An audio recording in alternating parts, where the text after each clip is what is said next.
கிறிஸ்தவ நல்லெண்ணெய் இயக்கம் நடத்தும் இந்த கிறிஸ்துமஸ் விழாவில் நம்மத்தில் நம்மை மகிழ்விக்க வந்திருக்கிற நம்முடைய முதல்வர் அவர்களுக்காக ஆண்டவரை நான் துதிக்கிறேன். இந்த நாளிலே ஒரு மூன்று காரியத்தை மாத்திரம் சுருக்கமாய் சொல்லி நான் முடிக்கிறேன். முதலாவது, நம்முடைய முதல்வர் அவர்களுக்கு கிறிஸ்தவ சமுதாயத்தின் சார்பாக நான் நன்றிகளை தெரியப்படுத்த விரும்புகிறேன். அநேக நன்மைகளை நம்முடைய கிறிஸ்தவ மக்களுக்கு அவர்கள் செய்திருக்கிறார்கள். சில மாதங்களுக்கு முன்பாக சென்னையிலே சில கிறிஸ்தவ சபை தலைவர்கள் இணைந்து நம்முடைய சபையில் காணப்படுகிற சில காரியங்களுக்கு தீர்வு வேண்டும் என்று முதல்வரை சந்திக்க அழைக்கப்பட்ட போது என்னையும் அழைத்திருந்தார்கள். அவர்களோடு போய் பேசின பொழுது ஒவ்வொரு காரியத்தையும் ரொம்ப கவனமாய் கேட்டு நம்முடைய திருச்சபை தமிழ்நாடு முழுவதிலும் இருக்கிற எல்லா திருச்சபைகள் சார்பாக ஒவ்வொரு காரியத்தை கவனமாய் கேட்டு அதிகாரிகளோடு பேசி அது என்ன செய்தால் சரியாகும் என்பதையும் விவரமாய் கேட்டு அதை செய்து தருவோம் என்று வாக்கு கொடுத்தது மாத்திரம் அல்ல, இந்த கொஞ்ச நாட்களுக்குள்ளேயே நிறைய காரியத்தை நமக்கு செய்து கொண்டே இருக்கிறார்கள். இது இல்லாதபடி இன்னும் நிறைய காரியங்கள் பல சொன்னதை கேட்டோம். ஆகவே ஒட்டுமொத்த தமிழ்நாட்டில் இருக்கிற கிறிஸ்தவ மக்களுடைய சார்பாக நம்முடைய முதல்வர் அவர்களுக்கு நான் நன்றியை தெரிவித்துக் கொள்கிறேன். இரண்டாவது, அவர்களுக்கு கிறிஸ்துமஸ் வாழ்த்துக்களை எல்லாருடைய சார்பாக நம் அத்தனை கிறிஸ்தவருடைய சார்பாக வாழ்த்துக்களை நான் சொல்லிக் கொள்கிறேன். அந்த வாழ்த்து சொல்லும் பொழுது அவர்களுக்கென்று ஆண்டவர் கொடுத்த ஒரு வார்த்தையை நான் சொல்லி வாழ்த்த விரும்புகிறேன். லூக்கா 2 அதிகாரம் 10-11 வசனத்தில் தான் இயேசு இந்த உலகத்தில் அவதரித்த உடன் முதலாவது உலகத்துக்கு கொடுக்கப்பட்ட செய்தி எழுதப்பட்டிருக்கிறது. பயப்படாதிருங்கள், பயப்படாதிருங்கள். அதுதான் உலக மக்களுக்கு கொடுக்கப்பட்ட முதலாவது கிறிஸ்துமஸ் செய்தி. நம்முடைய முதல்வர் அவர்களுக்கும் ஆண்டவர் இயேசுவின் நாமத்தில் நான் சொல்லுகிற வார்த்தை, எந்த சூழ்நிலை கண்டு பயப்படாதிருங்கள். எப்படிப்பட்ட நெருக்கங்கள் வந்தாலும் பயப்படாதிருங்கள், எப்படிப்பட்ட எதிர்ப்புகள் வந்தாலும் பயப்படாதிருங்கள். பயப்படாதபடிக்கு நீங்கள் தொடர்ந்து முன்னேறி செல்லவும் தமிழ்நாட்டு மக்களுக்கு நன்மை செய்யவும் ஆண்டவர் இயேசு உங்களுக்கு துணை நிற்கும்படி நாங்கள் உங்களுக்காக பிரார்த்தனை செய்கிறோம். உங்களுடைய பெயராய் அவர்கள் அறிவித்தபடி இது மாதிரி ஒரு கூட்டத்தில் மாத்திரமல்ல, அன்னிதனமும் லட்சக்கணக்கான கிறிஸ்தவர்கள் எங்களுடைய முதல்வருக்காக நாங்கள் ஜெபித்துக் கொண்டிருக்கிறோம்.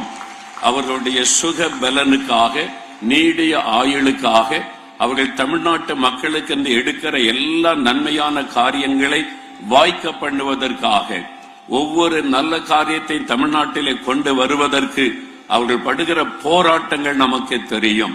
அத்தனை காரியத்திலும் ஆண்டவர் துணை நின்று ஜெயம் கொடுக்க, உங்கள் மூலமாய் தொடர்ந்து தமிழ்நாடு சிறந்து விளங்க ஆண்டவருடைய கரம் உங்களோடு இந்த வழி நடத்த பிரார்த்திக்கிறோம். உங்களை நாங்கள் அதிகமாய் நேசிப்பதற்கு காரணம், எங்கள் வேத புஸ்தகத்தில் ஒரு வார்த்தை சொல்லப்படுகிறது. அதிகாரத்தில் இருக்கிறவர்கள், ஆளுகிறவர்கள் ஜனங்களுக்கு நன்மை செய்யும்படி தேவனால் ஏற்படுத்தப்பட்ட ஊழியக்காரர்கள் என்று ரோமர் 13 அதிகாரத்தில் சொல்லப்படுகிறது. நாங்கள் எங்களை சொந்த ஒரு ஊழியக்காரர்களாக, தேவனுடைய ஊழியக்காரராக உங்களை நாங்கள் நேசித்து உங்களுக்காக நாங்கள் ஜெபிக்கிறோம். 1 தீமோத்தேயு 2 அதிகாரம் 2 வசனத்தில் அதிகாரத்தில் உள்ளவர்களுக்காக நீங்கள் ஜெபிக்க வேண்டும் என்ற வார்த்தைக்கு கீழ்ப்படிந்து உங்களுக்காக ஜெபிக்கிறோம். நம்ம எல்லாரும் நம்முடைய அன்பையும் நம்ம அவங்க மீது வைத்திருக்கிற பாசத்தை வெளிப்படுத்தும்படி ஒரு நிமிடம் நாம் இணைந்து கருத்தாய் ஜெபிக்க போகிறோம். எல்லாருடைய கண்களை மூடி நாம் ஜெபிக்கலாம். கிறிஸ்தவர்கள் மாத்திரம் எழுந்து நின்று ஜெபிக்க கேட்கிறேன்.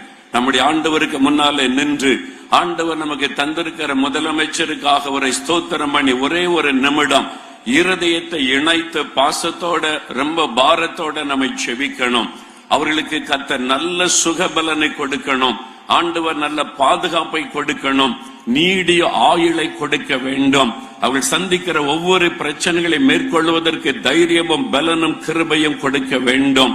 ஆண்டவர் தொடர்ந்து அவர்களை ஆசீர்வதித்து தமிழ்நாட்டின் ஆசீர்வாதத்திற்காய் பயன்படுத்த வேண்டும். கருத்தாய் நாம் ஜெபிக்கலாம். தகப்பனே, நாங்கள் உமக்கு முன்பாக, உம்முடைய சிங்காசனத்திற்கு முன்பாக உம்முடைய பிள்ளைகளாக நாங்கள் நின்று எங்களுக்கு நீ தந்திருக்கிற முதலமைச்சருக்காக நன்றி சொல்லுகிறோம். நீர் அவர்களை ஒரு ஊழியக்காரராக எங்களுக்கு தந்திருக்கிறீர் என்ற வேத வசனத்தை விசுவாசித்து அவர்களை முழு இருதயத்தோடு நேசித்து அவருடைய சுகத்துக்காக நாங்கள் ஜெபிக்கிறோம். அவர்கள் நல்ல ஆரோக்கியமாய் இருக்க வேண்டும் என்று ஜெபிக்கிறோம். ஆண்டவரே, அவர்களை நீர் பாதுகாக்க வேண்டும் என்று நாங்கள் ஜெபிக்கிறோம். எல்லா தீமைக்கும் பொல்லாத மனிதர்களுக்கும் பொறாமை கொண்ட மனிதர்களுக்கும் நீர் அவளை விலக்கி பாதுகாத்து நடத்த வேண்டும் என்று நாங்கள் ஜெபிக்கிறோம். அவளுக்கு நீடிய ஆயுளை கொடுத்து ஆசீர்வதிக்க வேண்டும் என்று ஜெபிக்கிறோம். எங்கள் தமிழ்நாட்டு மக்களுக்காக அவள் படுகிற பிரயாசங்கள், எடுக்கிற முயற்சிகள், அதற்காக போராடுகிற போராட்டங்கள் எல்லாவற்றிலும் நீர் அவளுக்கு ஜெயம் கொடுக்க வேண்டும் என்று நாங்கள் ஜெபிக்கிறோம். ஆண்டவரை, பயப்படாதிருங்கள் என்று சொன்னபடி ஒரு நிமிஷம் கூட அவருடைய உள்ளத்தில் எதை குறித்த பயம் வரவே கூடாது என்று நாங்கள் ஜெபிக்கிறோம். ஆண்டவர் அவளை தைரியப்படுத்தி பலப்படுத்தி சகல காரியத்தையும் தைரியத்தோடு மேற்கொண்டு முன்னேறி செல்ல கிருபை கொடுத்து வழிநடத்த வேண்டும் என்று ஜெபிக்கிறோம்.